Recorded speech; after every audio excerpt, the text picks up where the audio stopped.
हाँ हाँ, कौन है, क्या हुआ? अरे मैं बोल रहा हूँ ना, मत आओ। मैं कोई इंटरव्यू नहीं देने वाला। बिल्कुल मत आओ, बिल्कुल मत आना।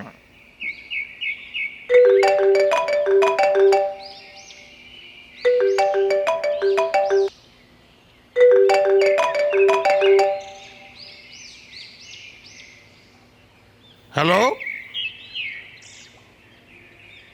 क्या हुआ है? नहीं नहीं, मत आओ ना, बिल्कुल मत आना। क्या मुसीबत?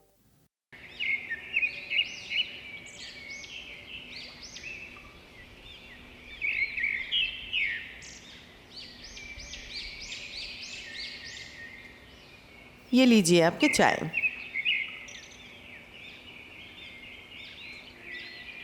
बेटा, बोलो। मैं नहाने जा रही हूँ, टाइम लगेगा, संभाल के जाना। हाँ हाँ ठीक है। जाने के वक्त कुछ भी नहीं मिलता, निकलने के वक्त रोज मुसीबत। कितनी बार बोला है कि ऑफिस जाने के समय चीजों को ठीक जगह रखा करो, सही समय कुछ मिले तो। हर रोज देर हो जाती है। पता नहीं ऑफिस में आज क्या होगी। गाड़ी में तेल है कि नहीं? अरे चाबी कहाँ रखी है? कौन? माँ प्लीज जरा देखो, प्लीज जरा देखो तो कौन आया है? बेल बजा रही है, बेल बजा रही है। मैं बाथरूम में हूँ, देर होगी। और कोई क्या घर में नहीं है?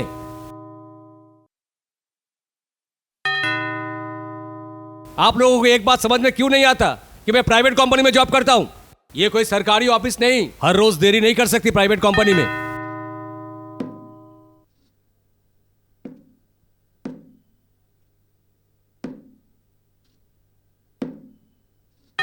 साला सब परेशानी मेरे ऊपर। दूर। मम्मी, अरे ओ मम्मी, क्या हुआ है? अरे मेरा मोबाइल किधर रखी हो? नहीं मिल रहा है। वो भी क्या मुझे ही बताना पड़ेगी? तुम क्या बच्चा हो? खुद का सामान ठीक से नहीं रख सकते? नहीं, मुझे नहीं आता, और मेरी ये आदत बचपन से बिगड़ के रखी है तुम लोगों ने। तो फिर एक बीवी लाओ जो तुम्हारा सब कुछ देख के रखेगी। Horrible situation. एक तरफ ऑफिस में काम का प्रेशर और इधर घर में इन लोगों का प्रेशर, और इधर मेरा टारगेट अभी तक फुलफिल नहीं हुआ है। अरे अरे फोन तो इधर ही है। ओके, निकलते हैं। अरे चाबी किधर रखी है भाई? अरे इधर ही तो रखा था मैंने।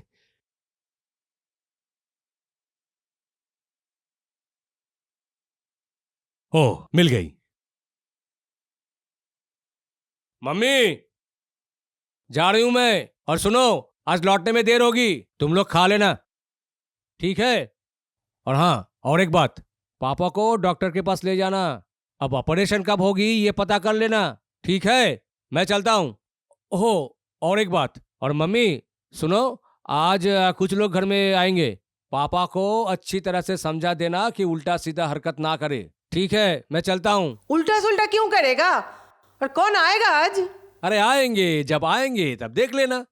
देर हो रही है, मैं आ रही हूं। ठीक से जाना।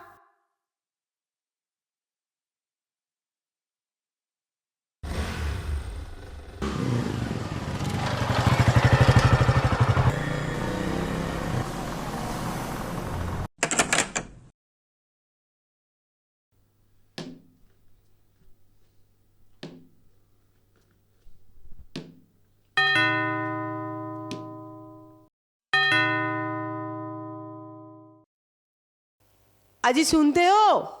देखिए ना कौन आया है।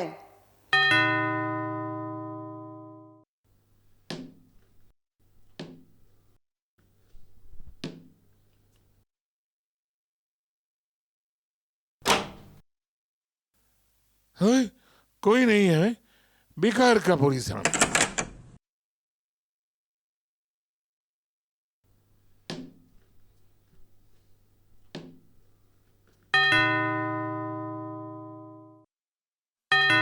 बोल रही हूँ, जाके देखिए कौन आया है। मेरी बात को ध्यान में ही नहीं दे रहा है। कब से बोल रही हूँ, दिखाई नहीं दे रहा है। पूरा दिन कोई काम नहीं है। कब से बोल रहे कि देखिए कौन आया है, देखिए कौन आया है। वो भी मुझे ही देखना पड़ेगा। आप कौन? कब से बेल दे रहे हैं? कौन चाहिए आपको? आप मुझे नहीं पहचाना? नहीं तो? आप एक काम कीजिए, पहले आप ड्रेस चेंज कर लीजिए। मैं तब तक अंदर जाके ही बैठता हूं। आइए। अजी सुनते हो? देखिए कौन आया है।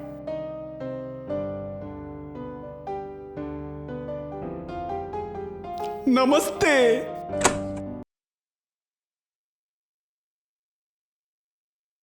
नमस्कार। आप कौन है? किधर से आ रहा है? किसको ढूंढ रहा है? बैठिए बैठिए। आपने ठीक बोला है। इतना टाइम से आप कॉलिंग बेल बजा रहे नहीं थे। तो मैंने तो एक ही बार बजाया। ओह, शायद कोई दूसरा होगा।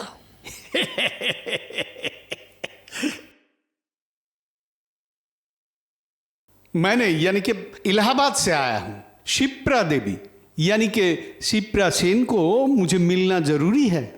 शिप्रा सेन? क्या बात है? आप अगर बुरा ना माने तो शिप्रा देवी आपका क्या लगता है? कोई नहीं। अच्छा, ये आपका मकान है तो? हाँ, मेरा ही मकान। तो जो औरत ने दरवाजा खोला वो कौन है? मेरा वाइफ रानू। रानू सरकार। लेकिन मेरा ख्याल से जो औरत दरवाजा खोला वही शिप्रा सेन। आप क्यों ऐसे सोच रहे हैं? मैं शिप्रा सेन को पहचानता था। मतलब आज से 30 साल पहले आखिरी बार उनसे मुलाकात हुआ था। अच्छा, 30 साल? ये बहुत टाइम, लगभग 3 दशक। 30 साल पहले मैंने जिस औरत को देखा था उनके साथ इस औरत का बहुत मिलजुल है। लेकिन हाँ, 30 साल पहले हम जिनको देखा था शरीर का कुछ बदलाव तो हुआ ही है, लेकिन आंख, मुंह, नाक एकदम बदला नहीं है। हो सकता है दुनिया में ऐसा बहुत सारा कहानी है। हो सकता है आप शिप्रा सेन के क्यों ढूंढ रहे हैं? आपका शिप्रा सेन क्या इलाहाबाद से है? हाँ, वहीं तो पैदा हुआ है और पुरखों का घर है इलाहाबाद में। अच्छा, आप क्यों शिप्रा सेन को ढूंढ रहे हैं? और आपका शिप्रा सेन इधर ही रहता है, आपको कैसे पता चला? मेरा एड्रेस कैसे मिला? घर ढूंढना उतना आसान नहीं था, बहुत तकलीफ हुआ। आप बोलिए तो, आप है कौन? मैं एक एडवोकेट हूँ, इलाहाबाद में ही रहता हूँ और उधर ही प्रैक्टिस करता हूँ। एडवोकेट? पुलिस और वकील जब कोई कहानी में आ जाता है तब कोई कहानी नेचुरल नहीं होता है।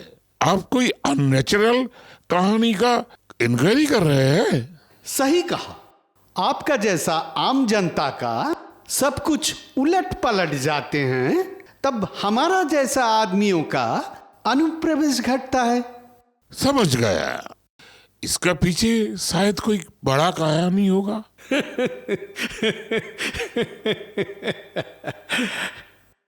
रहस्य तो इस घर में पैर रखने से ही पता चला। छोड़िए छोड़िए, कलकत्ता में मेरे बहुत सारा काम बाकी हैं। अगर बुरा ना माने तो आपका पत्नी को थोड़ा बुला दीजिए, थोड़ा बातचीत करना है, उनसे थोड़ा बहुत इंफॉर्मेशन लेना था। अगर तब मुझे पता चला जिस शिप्रा सेन को मैं ढूंढ रहा हूं वो ये नहीं है, तब मैं चला जाऊंगा। मेरे साथ आपका क्या काम है? रानू, एक जेंटलमैन इलाहाबाद से आया है। कोई एक शिप्रा सेन को ढूंढ रहा है। उसका हुलिया तुम जैसा है। इलाहाबाद? शिप्रा सेन? शिप्रा सेन क्या आपका कोई जान पहचान वाली है? अनजाना नहीं है ये मैं बोल सकता हूं। अच्छा, आपका पिताजी का नाम क्या आनंद मोहन सेन?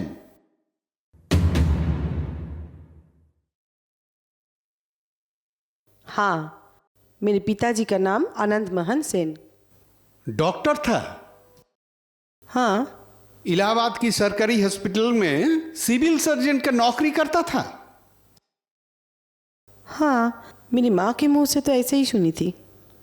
आपका एक भाई साहब, यानी कि ये जो बैचलर था, मिलिट्री में ज्वाइन किया था, इंजीनियर था, करगिल युद्ध में शहीद हुआ था। वाह, आपको तो सब कुछ पता है।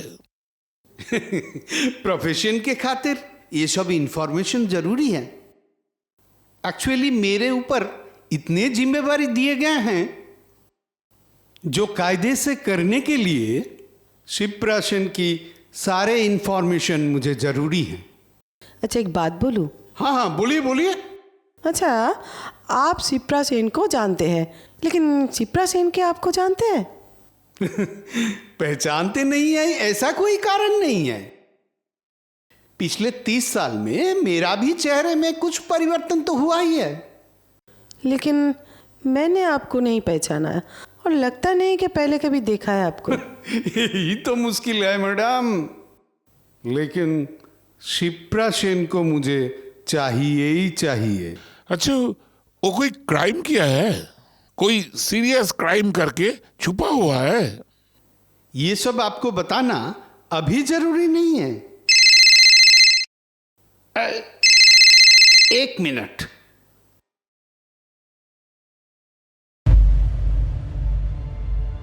Hello, speaking. Oh, information is correct. नहीं, थोड़ा प्रॉब्लम तो था ही। नहीं नहीं, काम खत्म नहीं किए बगैर मैं यहां से हिलूंगा नहीं। हाँ हाँ हाँ हाँ, आधा घंटे के अंदर ही मैं लौट रहा हूं। Okay, that's all, that's all. अभी मुझे निकलना है। अगर बुरा ना माने तो आप लोग मेहरबानी करके मेरा साथ कोऑपरेट कीजिएगा। इसे आप लोगों का ही अच्छा होगा। आज आप लोगों के लिए एक स्पेशल डे है। बहुत सारी मेहमान आने वाले हैं। मैं दोबारा आऊंगा। आज का दिन आप लोग एंजॉय कीजिए। नमस्ते नमस्ते। तो आज चलता हूं। अच्छा, तो फिर चलता हूं।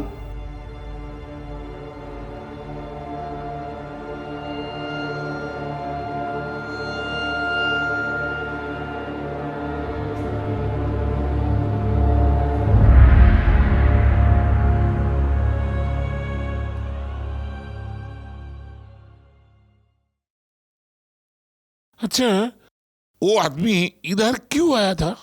वो एक ही सवाल तो मेरा भी है। अच्छा, वो तुमको पहचाना, लेकिन फिर भी मैं क्यों नहीं पहचाना उनको, यही आप जानना चाहते हैं ना? उन्होंने तो बहुत सारा सवाल उठा दिया।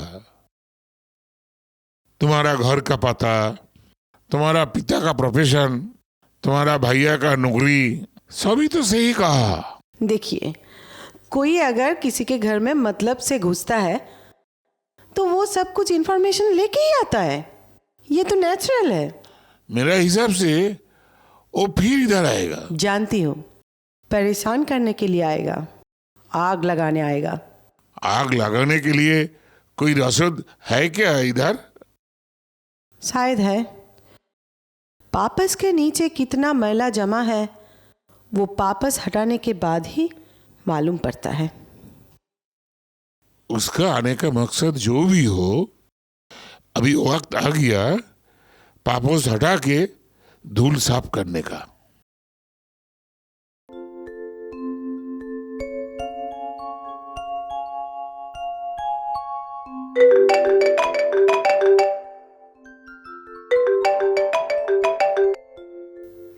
हेलो, हाँ बोल रही हूँ।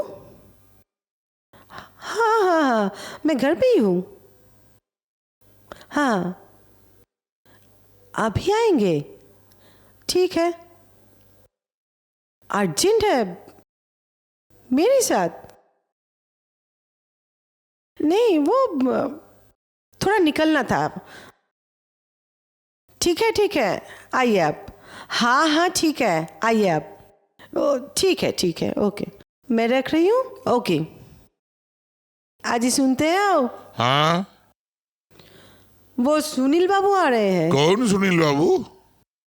अरे वो स्टेट बैंक का मैनेजर जो पिछले साल रिटायर हुआ था। अरे जिसके बेटे को तुम पढ़ाते थे।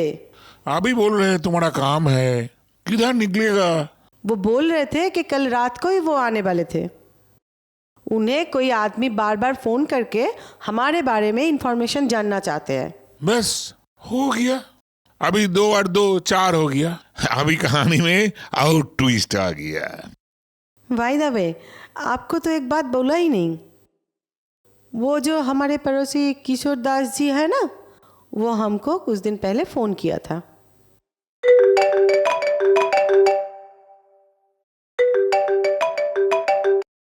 हेलो।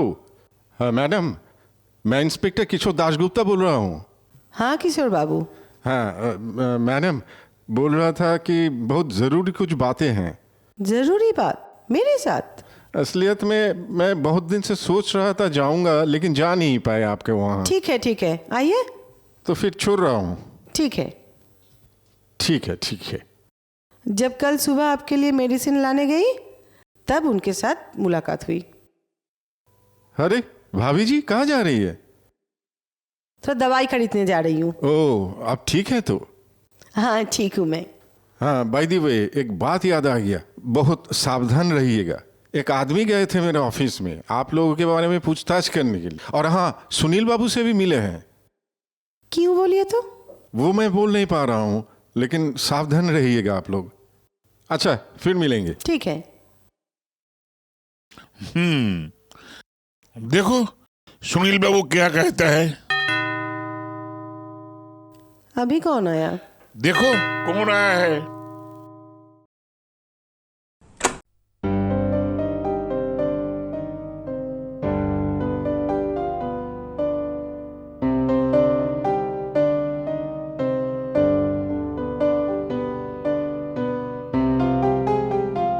अजी सुनते हो? हाँ बोलो। सुनील बाबू आए हैं।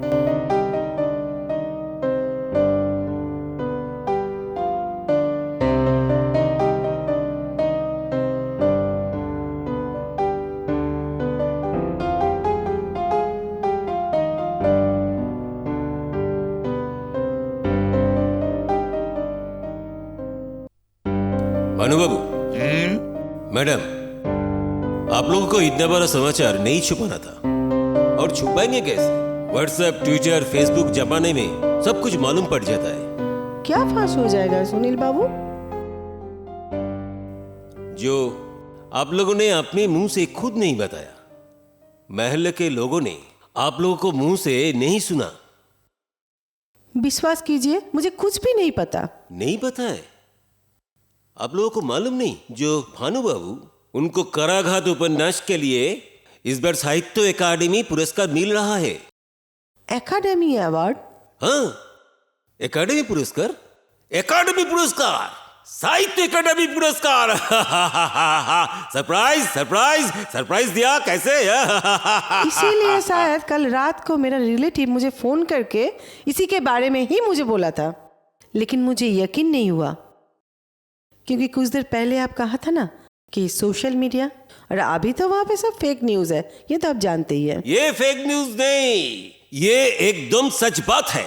आज का न्यूज़पेपर में बड़ा बड़ा हेडिंग है। हाँ, मैंने तो सोचा था जो मीडिया रिपोर्टर ने भानु बाबू को सब बता दिया है। सोचा था इंटरव्यू लेने के लिए आ भी गया है। बात क्या है बोलिए तो? आपको भी कोई फोन नहीं किया? इतना बड़ा एक बात, आप सच में कुछ नहीं जानते? सुबह से इतने बार डोरबेल बजा है, आपका फोन में रिंग हुआ है, सब क्या इसीलिए? बहुत सारा कॉल आया था, बहुत सारा आना भी चाहता था। मैं उन लोगों को मना किया है। मुझे भी आप कुछ नहीं बोला, क्यों बोलिए तो? अवार्ड लेकर इस उम्र में हल मचाना हमको अच्छा नहीं लगता है। आपने हुल्लड़ नहीं मचाए तो क्या होगा? हम लोग छोड़ने वाला नहीं है। सुनिए, मोहल्लों के लोगों के साथ बातचीत करने के बाद ही हम इधर आया है। कुछ दिन बाद आपको लेके। सुनिए, आप लोग जो चाहिए कीजिए, मुझे कोई गुंजाइश नहीं है, लेकिन उसमें मुझे नहीं जाना है। ये क्या बोल रहा है? जिसको लेके इतना बड़ा समाचार वो नहीं रहेगा तो पार्टी का मतलब क्या है? ये देखिए मैडम, आइए पकड़िए। मैंने तो सोचा था कल रात को ही आएगा, आके दादा को ये समाचार खुद ही बताएंगे, एकदम महान हो जाएंगे। लेकिन जरूरी काम आ गया, नहीं आ सका। मैंने भी आज सुबह से इसी झमेले के वजह से चाय नहीं पिया। आप बैठिए, मैं चाय लेके आती हूँ। हाँ हाँ हाँ, ठीक है ठीक है। अच्छा, आप फोन पे बोले थे कि और एक जरूरी बात है। नहीं नहीं, वो कोई ब्रेकिंग न्यूज नहीं है। नहीं है नहीं है। ठीक है, आप बैठिए, मैं आ रही हूँ। ओके। सुनिए मैडम, मुझे लग रहा है जो लोगों ने मुझे फोन किया था, मुझे लग रहा है वो लोगों ने भानुबाबू को लेके कोई स्टोरी बनाना चाहता है। आपको क्यों फोन कर रहे हैं? वो लोग डायरेक्ट मुझे फोन कर सकते हैं। आपको तो किया था, आपने तो रिसीव नहीं किया। मुझे अच्छा नहीं लगता है। आप नहीं चाहने से भी रोक नहीं सकते। ये देखिए देखिए देखिए, आपके बारे में पेपर में क्या लिखा है। अपना बारे में कभी किसी को कुछ नहीं कहा है। मुझे समझ में नहीं आ रहा है मुझे ये अवार्ड मिला कैसे, और ये किताब कौन भेजा है वो लोग को? शायद आपको पब्लिशर्स भेजा। Without my knowledge, that's crime. Publisher से सोचा था आपको बताने से आप नहीं मानेंगे। अच्छा दादा, इतना बड़ा अचीवमेंट, दादा आप हैप्पी नहीं है? आपको अच्छा नहीं लग रहा है? नहीं लग रहे हैं। ये सब अवार्ड का कोई मतलब नहीं है। लीजिए सुनील बाबू, आपका चाय। हाँ दीजिए। हाँ, अब तो मुझे लगता है कि मेरे बेटे को सब कुछ पता था, और इसीलिए आज सुबह मुझे बोल के गया है कि आज कोई आने वाला है, और ये भी बता के गया कि पिताजी कुछ उल्टा पुल्टा ना करे। एक मिनट।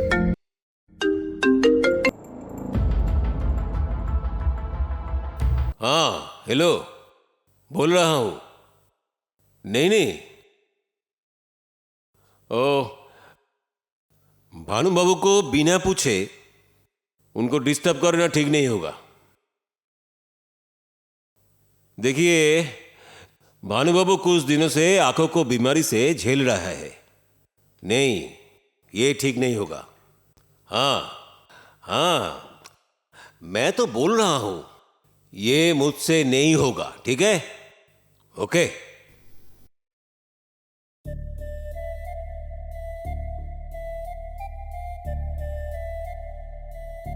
देख लिया, आपको फोन में नहीं मिल रहा है, इसलिए मुझे फोन करके आपके पास आना चाहता है। ये सही नहीं है, आप वो लोग को बोल दीजिए।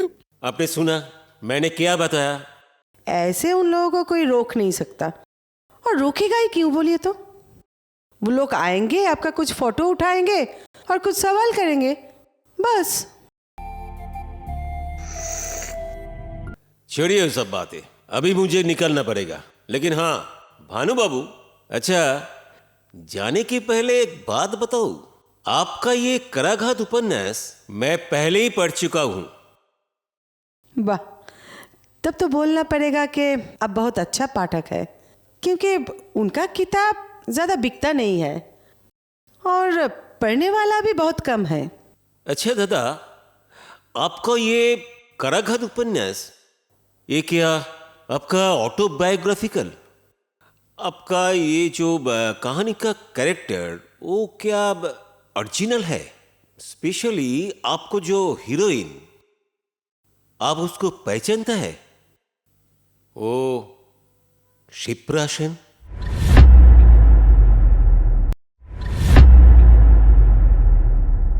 ठीक है, आपका आंसर के लिए मैं नहीं रुक सकता हूं, मेरा बहुत सारे काम है। लेकिन मैंने इस एरिया का सारे आदमी को इकट्ठा करके आपको ले जाएंगे। ठीक है, मैं निकल रहा हूं। Okay madam. हाँ भानु बाबू, आपको फंक्शन में जाना ही पड़ेगा। जरूरत पड़ने से हम लोगों ने कंधे पर ले जाएंगे। हाँ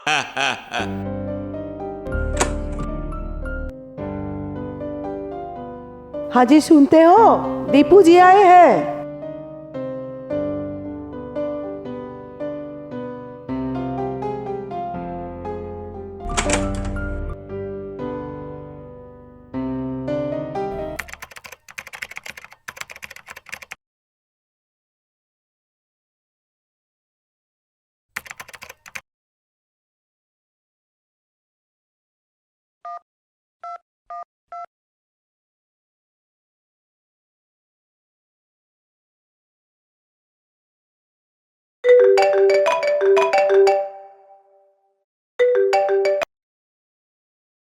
मम्मी, बोलो। पापा को लेकर निकली हो क्या? नहीं। ठीक है, आज पापा को लेकर निकलने का कोई ज़रूरत नहीं है। मैं डॉक्टर को फ़ोन कर रहा हूँ, कल या परसों एक अपॉइंटमेंट ले लेता हूँ, ठीक है? और हाँ, मेरे मीटिंग कैंसिल हुआ है, मैं जल्दी ही घर लौट रहा हूँ। ठीक है। क्या बात है मम्मी, तुम्हारी तबीयत तो ठीक है ना? तुम्हारी गले की आवाज़ कुछ अजीब सा लग रही है। नहीं नहीं, मैं रखती हूँ, कोई आया है। अच्छा अच्छा ठीक है, मैं जल्दी घर लौट रहा हूँ, तुम संभाल कर रहना।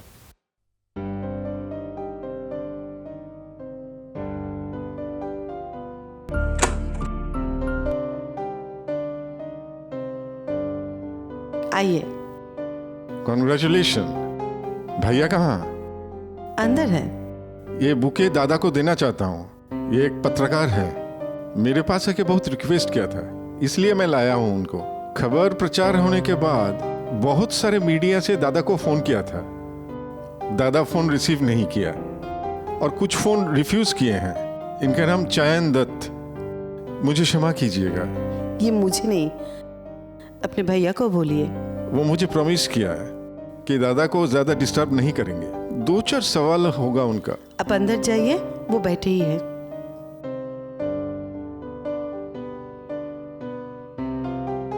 दादा और कोई चारा नहीं था, आज के लिए प्लीज मुझे माफ कर दीजिएगा। आपको मैं समझा नहीं पाऊंगा कि आपका खबर मिलने के बाद सोसाइटी वाले कितने एक्साइटेड हुए हैं। वो लोग आपसे मिलना चाहते हैं, वो लोग आपको संबोधित करना चाहते हैं। आपको लेकिन जाना पड़ेगा। मेरा तो पुलिस का नौकरी है, आप जानते हैं, मुझे अभी निकलना पड़ेगा। ठीक है, मैं ये चयन को छोड़ के जा रहा हूं। वो एक नया पत्रकार है, वो जो सवाल करेगा आप अपना हिसाब से जवाब दीजिएगा, प्लीज इग्नोर मत कीजिएगा। कोई पर्सनल सवाल अलाउ नहीं है। भैया, चयन लेकिन साहित्य की चर्चा करते हैं, कहानी वगैरह लिखते हैं, मुझे लग रहा है इसी के ऊपर वो सवाल करेगा। वो सब बातचीत के पहले मुंह मीठा कीजिए। सर्टेनली। मिठाई लेकिन बढ़िया लग रहा है, ये इग्नोर नहीं कर पाएंगे। भैया मैं आ रहा हूं। भाभी जी आ रहा हूं।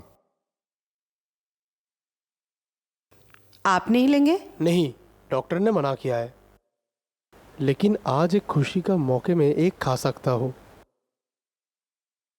ठीक है, आप लोग बातें कीजिए, मैं आती हूँ। एक राइटर का पास सबसे अच्छा खबर है जब उसको पता चलता है उसका लिखा हुआ कहानी 1 महीने में उसका फर्स्ट एडिशन पूरा सेल हो गया। सिप्रसन का कैरेक्टर सबने बहुत अच्छे तरीके से लिया है। Oh really? पढ़ने के टाइम लगता है ये कैरेक्टर ओरिजिनल है। सच में क्या उनके इलाहाबाद में जन्म हुआ था? उनका डैडी डॉक्टर था और उनके बड़े भाई कारगिल युद्ध में शहीद हुआ था। सिप्रसन अभी कहाँ पे रहता है? जरूर जिंदा है अभी भी। मेरा और एक सवाल है, कहानी का आखिरी में आपने लिखा है कानू चौधरी को विश्वपल्ली का कोई लड़की से प्यार हो गया था और वही टाइम पे वो औरत का उधर खून हो गया था और पुलिस बहुत दिन की कोशिश के बाद भी खूनी को पकड़ नहीं पाया। और सबका सवाल ये है, खून किसने किया? और कानू चौधरी खुद ने तो खून नहीं किया ना।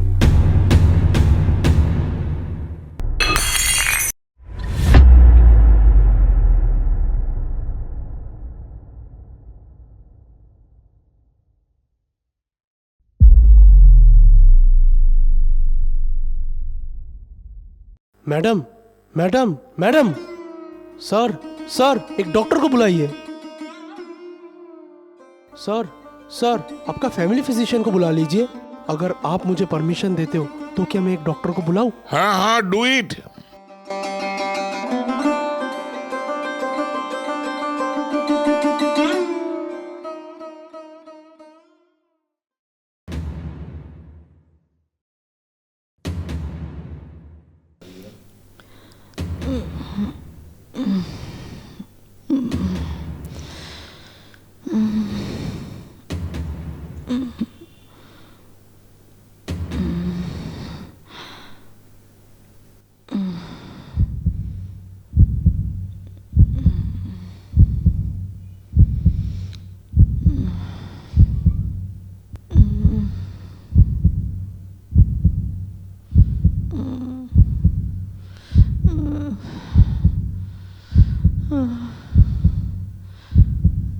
हाँ ध्रुव, पेशेंट कैसा है? डरने का जैसे कुछ बात नहीं है। नर्वस ब्रेकडाउन होने से कभी कभी ऐसा होता है, लेकिन एक बात ध्यान में रखना, क्या है कि उनको कोई भी परेशानी से दूर रखना। थोड़ा रेस्ट लेने दीजिए, ठीक हो जाएगा। हाँ, क्या बोल रहे हैं? अभी तक उसका होश नहीं आया है। जरूरत होगा तो उसको हॉस्पिटल में एडमिट कीजिए। हॉस्पिटल? मैं एक काम करता हूँ, एक नर्स को भेज रहा हूँ। इस वक्त उनको हॉस्पिटल में ले जाना जरूरी नहीं है। जरूरी पड़ने से मुझे फिर कॉल कर लेना, ठीक है? चल रहा हूँ। डॉक्टर साहब, हाँ, माँ आप कैसी है? डरने का बात नहीं है, सब ठीक हो जाएगा। माँ क्या अंदर है? अरे पूछिए मत, रास्ते में इतना ट्रैफिक, एक मक्खी भी नहीं निकल सकती। ओके। मैं एक बार मम्मी को देख कर आता श्योर हूँ। श्योर।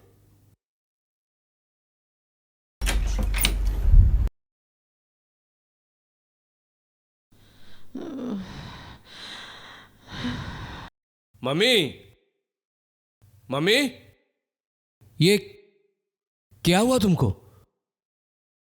मम्मी, आप कैसी हो तुम? डॉक्टर ने बताया कि अब सब कुछ नॉर्मल है, तुम जल्द ही अच्छी हो जाओगी। अब कैसी लग रही है mummy? Mummy, mummy, mummy, mummy, बहुत तकलीफ हो रही है। ठीक हो जाओगी, डॉक्टर ने तो दवाई दी है ना, तुम अभी रेस्ट लो। ठीक है, तुम सोई रहो, मैं पापा से बात करके आता हूं। तुम सोई रहो, आराम से चुपचाप लेटी रहो।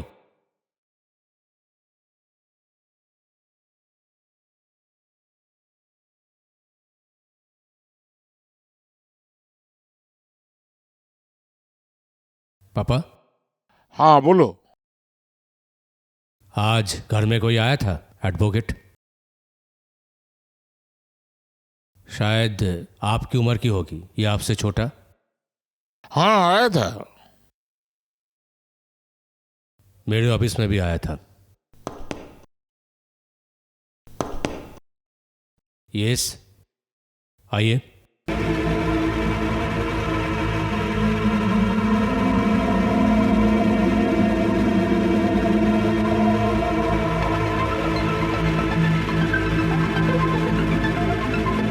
वो जो मुझसे पूछना चाहते थे उसका मतलब क्या है? मुझे पता नहीं है। पापा, डोंट ट्राई टू अवॉइड मी। देखिए, मुझे पता है कि आपको साहित्य अकादमी पुरस्कार मिला है, लेकिन ये एक्साइटमेंट ज़्यादा दिन तक नहीं रहेगी। और लग रहा है कि अभी सामने ही बहुत कुछ होने वाला है। मैं समझ नहीं पा रहा हूँ, ऐसे क्या हो गया जो तुम मुझे इतना डिस्टर्ब कर रहे हो? एडवोकेट बाबू मेरे ऑफिस आया था और उन्होंने मुझे सिप्रा देवी के बारे में सब कुछ बता दिया। उन्होंने क्या कहा? सिप्रा देवी के पिताजी मरने से पहले उन्होंने बहुत सारे प्रॉपर्टी रख के गए हैं और एडवोकेट सर को पावर ऑफ अटॉर्नी बना के गए हैं।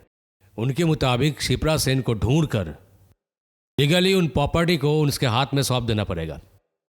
ठीक है, तो एडवोकेट को बोलो शिप्रा सेन को ढूंढ के निकालने के लिए।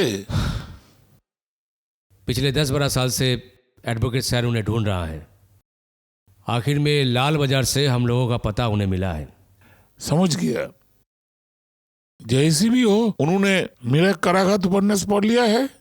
लेकिन पापा, ये उपन्यास के साथ इस हादसे का क्या संपर्क है? हाँ ठीक है, मैं ये उपन्यास नहीं पढ़ा हूं क्योंकि मुझे ये कहानी उपन्यास पढ़ना अच्छा नहीं लगता। मेरा सिर्फ एक ही सवाल है, ये शिप्रा सेन कौन है? और एक बात मुझे बताइए तो, आप इस शिप्रा सेन को क्या आप पहचानते थे? और आपके साथ उनकी संबंध क्या है? वो क्या जिंदा है? अगर वो जिंदा है तो वो किधर है? पापा, एडवोकेट सर के मुताबिक शिप्रा सेन ही मेरी मम्मी है। क्या यह बात सच है? प्रमाण है क्या? अगर मम्मी शिप्रा सेन है, अगर मम्मी को प्रॉपर्टी मिलती है तो फायदा हम लोगों का है। इस सब में मेरे को मत घसीटो। मम्मी मान ले कि वो शिप्रा सेन है। ये सब बात मम्मी को नहीं पूछ के हमें क्यों पूछ रहे हो? इसके पीछे क्या राज है मुझे जानना ही पड़ेगा। सब कुछ जानने का बाद तुम क्या करोगी? संपत्ति तो चला जाएगा। तो फिर आप मान लीजिए कि मेरी मम्मी ही असली शिप्रा सेन है। पापा आनंद मोहन सेन, जन्म इलाहाबाद, और मेरे नाना जी थे एक सिविल सर्जेंट, और मेरे मामा कारगिल युद्ध में शहीद हो गए थे। इससे क्या होता है? इससे कुछ प्रूफ होता है क्या? तुम्हारा ये एडवोकेट ये सब कुछ नहीं मानेगा और पैसा भी नहीं मिलेगा। एडवोकेट सर के मुताबिक और बात सर्टिफिकेट के अनुसार मेरे मम्मी ही शिप्रा सेन है। दरवाजा खुला था बोल के बेल नहीं बजाए।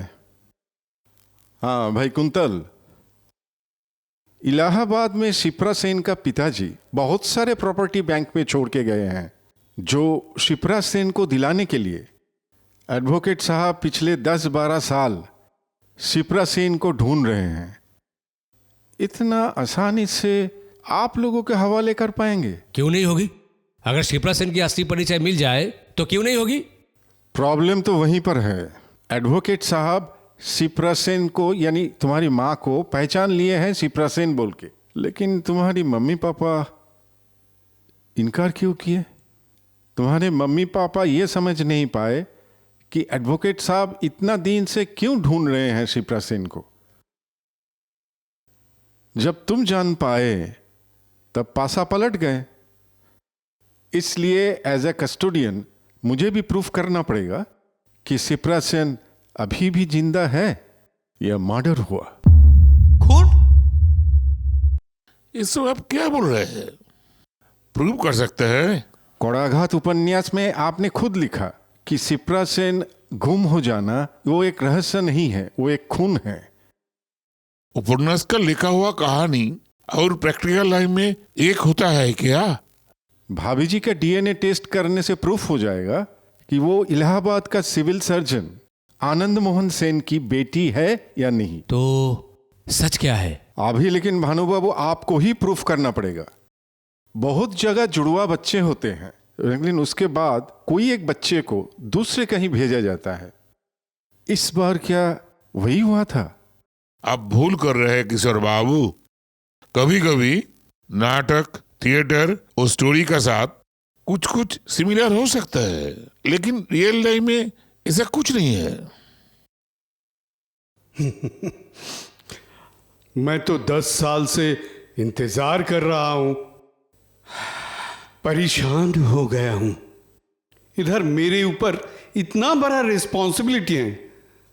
आनंद बाबू गुजर जाने के पहले जो जिम्मेदारी मेरे ऊपर समर्पित किया था वो तो मुझे निभाना ही पड़ेगा।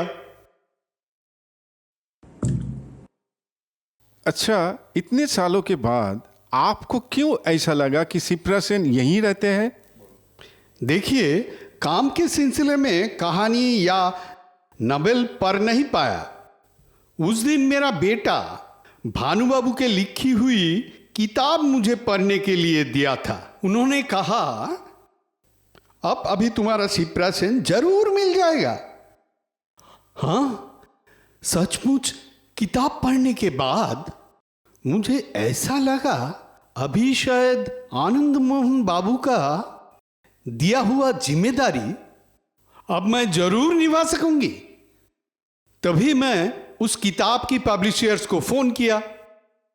भानु बाबू का फोन नंबर, एड्रेस उधर से मिल गया और लगभग उसी समय आपके साथ भी मुलाकात हो गया। सही आदमी को ढूंढ के उनका प्रॉपर्टी लौटा देना इतना आसान नहीं है, इसीलिए लाल बाजार में जाके मेरे साथ कांटेक्ट किए।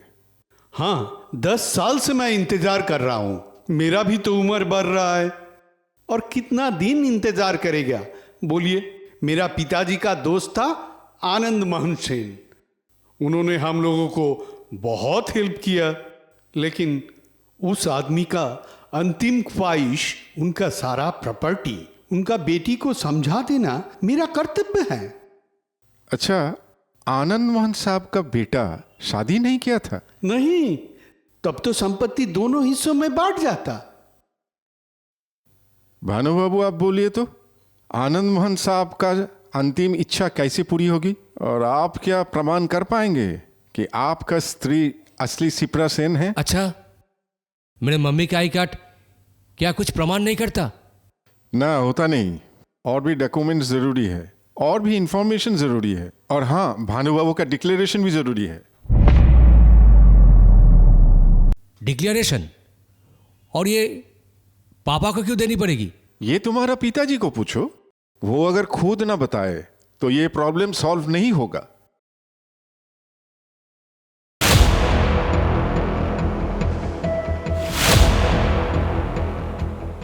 क्या भानु बाबू, आप अचानक चमक क्यों गए? इसका मतलब आप देख सकते हैं। इसका मतलब आपका आंखों में प्रॉब्लम नहीं है। आप कौन है और इस घर में आपको क्या चाहिए? तुम्हारा सभी प्रश्न की उत्तर अभी कुछ ही समय में मिल जाएगा। मुझे तो कुछ समझ में नहीं आ रहा है कि ये लेडी कौन है। तो अभी कहानी के आखिरी पन्ने में आता हूं। मैं इलाहाबाद से हूं। मैं एक एडवोकेट। आनंद मोहन बाबू मेरा क्लाइंट नहीं था। उनके साथ मेरा कोई जान पहचान भी नहीं था। ये प्लान मेरी थी। एक्चुअली आनंद मोहन बाबू का कोई नया प्लान था ही नहीं, क्योंकि उनका सारी प्रॉपर्टी ये आदमी, दिस बस्टर्ड, बहुत पहले से ही हड़प कर रखा था। आनंद मोहन बाबू का ऐसा कोई लड़की था ही नहीं जिसका नाम शिप्रा सेन। हम लोग इस नाम को कलेक्ट किया आपका किताब से। ये तो मुझे ड्रामा लग रही है। अवश्य नाटक है, लेकिन कहावत में truth is stranger then fiction. वास्तव में घटनाएं, कहानी और फिक्शन में फर्क है। सिंस 10 years, 10 साल से भी ज्यादा मैं वेट कर रही हूं। I am waiting for this day. इंतजार? किस चीज का इंतजार? और ऐसा क्या हुआ जो आदमी डैडी को लूट कर उन्हें पूरा कंगाल बना दिया था, मेरे डैडी को मरने पे मजबूर किया था, उस आदमी को अपने खुद के ही जाल पे फंसाने का इंतजार। सब कुछ झूठ है। Can you prove it? प्रमाण तो आपने खुद ही किया है। आज से 30 साल पहले बेसापल्ली में आप जिसको प्यार करते थे, उनको मर्डर करके आप इलाहाबाद फरार हो गया। इलाहाबाद जाने के बाद आपको एक कार एक्सीडेंट हुआ, तब आपको इलाहाबाद अस्पताल में भर्ती किया गया। वहां आनंद मोहन बाबू का साथ आपका भेंट हुआ और आनंद मोहन बाबू का पता चला आप एक नोबेल राइटर हैं। इसीलिए आपको उनका घर ले गया। वहां जाके आप रानू देवी से प्यार करने लगा। उसके बाद आनंद मोहन बाबू आपको उसका साथ शादी रचा दिया। लेकिन आपने क्या किया? आपने उनका जमीन जायदाद सब हड़प कर लिया। मैंने ही रानू को सब कुछ बताई थी। मेरी डैडी का ट्विन बेबी था, ये किसी को पता नहीं था, क्योंकि मेरे पैदा होने के बाद ही मेरे अंकल मुझे लेकर लंदन चला गया था। डैडी का तबीयत खराब है ये सुन के ही मैंने इधर आई। तभी मुझे सब कुछ पता चला। That time I promise with myself I will take a revenge. At that time I made the advocate. अब बोलिए भानु बाबू, ये सब बातें आप इनकार कर सकते हैं? और रानू का स्टेटमेंट, वो भी आप डिनाई करेंगे? और आनंद मोहन बाबू का स्टेटमेंट, वो भी क्या डिनाई करना है आपको? I deny it. जब आप इलाहाबाद से भागकर कलकत्ता आए, आनंद मोहन बाबू आपका नाम पे एक एफआईआर किया था, वो क्या डिनाई कर सकता है? एकेडमी अवार्ड कमेटी का एक member, he confessed before resign the post, आपने बहुत बड़ा रकम उन्हें रिश्वत में दिया था टू गेट द अवार्ड। ये क्या सुन रहा हूं पापा? इन द मेन टाइम मैंने अपनी बहन मतलब रानू के साथ कांटेक्ट की थी। मेरी बहन भी मुझे हेल्प किया था to open the marks from this bastard. तो अब मुझे अरेस्ट करेगा? No no, I will not go in this way. मैं आपका ऐसा हाल करूंगी कि आप कभी सर उठा के चल नहीं पाएंगे। सबको तो पता लगना है ना कि एक एकेडमी अवार्ड लेने वाला आदमी असल में एक क्रिमिनल। मुझे तो अपना फर्ज निभाना पड़ेगा, क्योंकि उनके नाम में ही एफआईआर किया हुआ है। कहावत है, क्राइम डज नॉट पे। It's your duty, go ahead. मैं अपने बहन से मिलकर ही चली जाऊंगी। प्लीज मुझे लेकर चलिए। हाँ चलिए।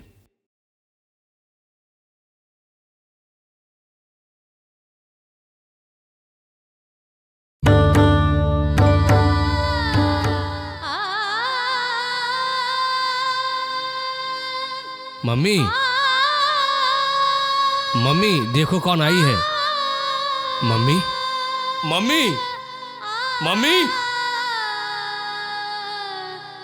ओ मम्मी,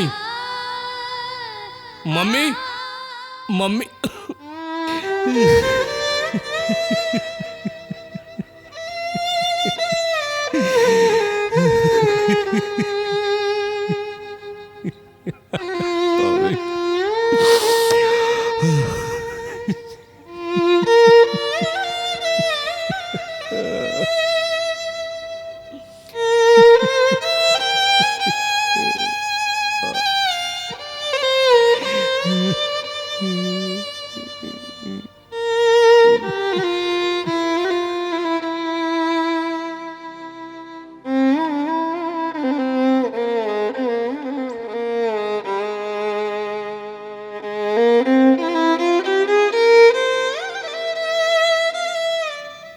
आखिरी मुलाकात भी